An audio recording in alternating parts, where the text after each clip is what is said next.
Hi guys, welcome back to my channel. In this video I will teach you how to fix if your WhatsApp account is banned by the WhatsApp team and you want to recover it. So watch this video till the end, and if this video really helps you out, do subscribe to my channel. So let's start the video. Basically I will give you a two method. So first method is that go back and you have to uninstall your WhatsApp mobile application from your device from here. Once you will do it, after that go back and you have to open your Play Store and search for the WhatsApp business and install this application, and you have to log into your WhatsApp using this application.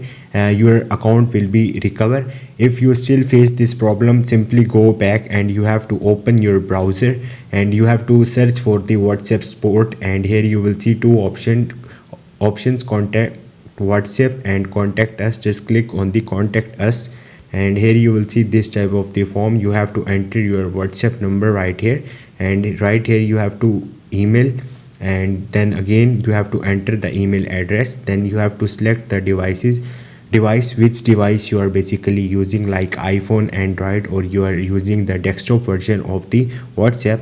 If you still don't have these devices, simply select other device, and here you have to write your problem. As you can see, I simply paste right here. So basically, hi team, my WhatsApp account was banned mistakenly. Could you please help me to recover my WhatsApp account? Thank you. And then click on the next. WhatsApp team will review your application and try to fix your problem or help you to get your account back. So these are the two simple ways to get back your WhatsApp account. Hope this video will helpful for you. If you have any question or any confusion, just drop a comment. I will try to help you. Thank you.